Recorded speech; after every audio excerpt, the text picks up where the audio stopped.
Is the investigation in Hunter Biden's tax affairs about more than just tax error or miscalculation?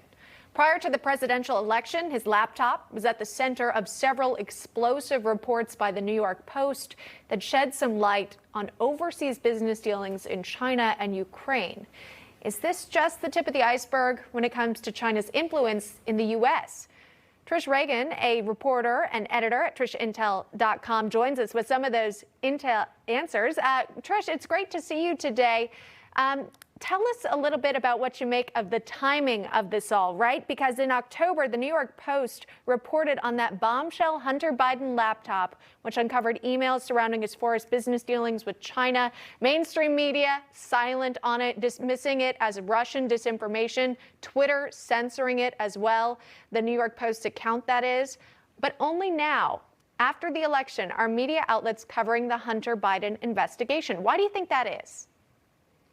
That's a very good question, right? You know, I get into this on my show today, on my podcast, Emma, and I talk about effectively the conflict of interest, right? With one being a politician and yet having family members that are involved in some affairs that might put a politician in a compromising position. This investigation, what we've learned, was going on back in 2018. And Hunter Biden allegedly just found out about it yesterday. So he tells us it likely was a covert operation. They may have been looking into, and again, this, by the way, I should emphasize, we don't know a whole lot yet, right? But nonetheless, what we do know is from that laptop, that now infamous laptop, right, that was discovered at the Delaware computer shop that had all of those emails between Hunter Biden, alleged emails, I guess I should still say, because he has not come out and actually confirmed that they are his. But nobody said they were made up either. So emails between somebody who was once a prominent figure in the energy business, ran a big energy company in China, had ties to the CCP, it is alleged, and Hunter Biden. And there were all these negotiations going on.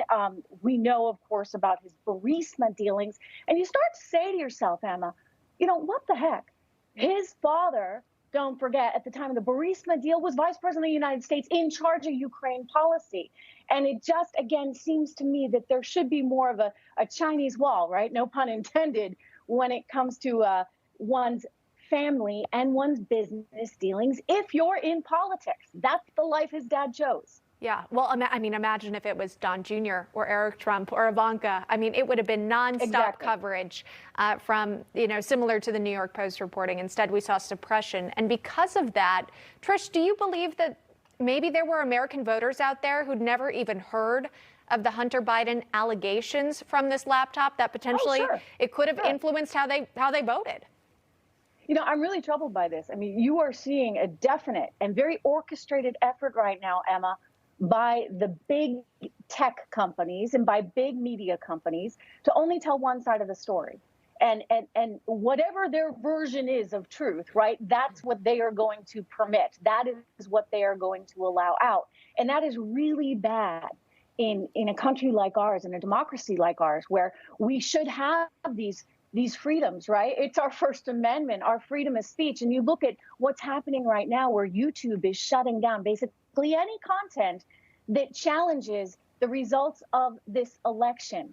It seems as though you can't even report on the facts. I mean, when the AG files suit, that is news, right? And it deserves some attention. The laptop that the New York Post had done the investigation on, that was news. It deserves some attention. American voters deserve to know all this information. Why is big tech making these decisions on what people can or cannot know? I mean, increasingly, I'm starting to feel like, you know, we're back in the USSR, or maybe China, or maybe both. I mean, we've got to have these freedoms, Emma.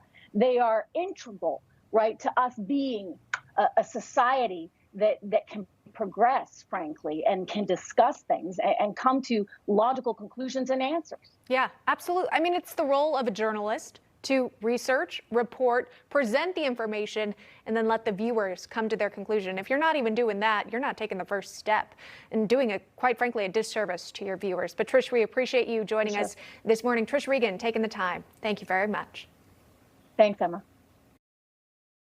You just watched Newsmax TV, America's fastest growing cable news channel, now in more than 70 million homes. You can get Newsmax TV on your cable system or check your cable guide.